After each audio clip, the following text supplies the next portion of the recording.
जसे माझे पप्पा गेले तसे कोणाचेच जाऊ नये अशी आर्त हाक सोलापुरातील एका शेतकऱ्याच्या लेकीनं सरकार पुढे केली आहे। मराठवाडा पश्चिम महाराष्ट्रामधील अनेक जिल्ह्यांमध्ये पावसाचा तडाखा बसलेला आहे। पूरस्थितीमुळे घरदारं पिकांचं प्रचंड नुकसान झालं। आता पुढे काय असा मोठा प्रश्न बळीराजासमोर उभा ठाकलाय।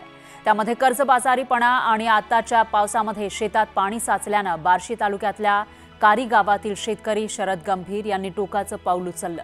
त्यांच्या मागे पत्नी आणि 2 मुलं असा परिवार आहे। कर्जासाठी सतत तगादा लावला जात होता। त्यामध्ये शेतात पाणी भरल्यामुळे शरद गंभीर हे खचले होते असं त्यांच्या कुटुंबियांनी सांगितलंय। त्यांची मुलगी श्वेतानं आपल्या बापाची आपबीती सांगितली आहे।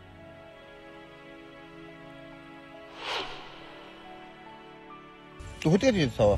होते, पण असं वाटतच नव्हतं असं गेल्यावर भेटते तर कसं पण येऊन भेटते तर मला कसं भेटते असं म्हणजे लय लाड करतात। माझ्या भावान माझा लाड होता जास्त। पप्पा काय म्हणायचं तुला? काय नको, नुसतं पोलीस होऊन दाखव म्हणायचे मला। आता पप्पा तुझे गेले तर काय काय कशी गेले पप्पा तुझे? कर्ज होतं 15-15 मिनिटाला फोन असायचा सारखं।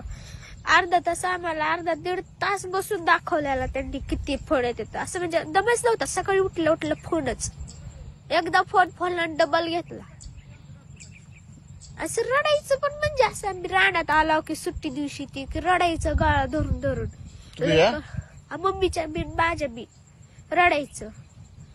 मग त्यांना सांगा म्हणायचं कोणाचा फोन येतय काय होतंय, तर सांगत नव्हतं, गप्प बसायचं। असं म्हणजे सहन करायची ही होती त्यांच्याकडे।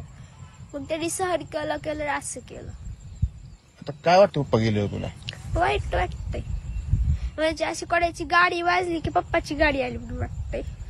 सरकारकडून काय मागणी आहे तुझी? जसं माझे पप्पा गेले तसं कोणाची जाऊ नये हीच आहे। नुकसान शेतात झालं तुमच्या?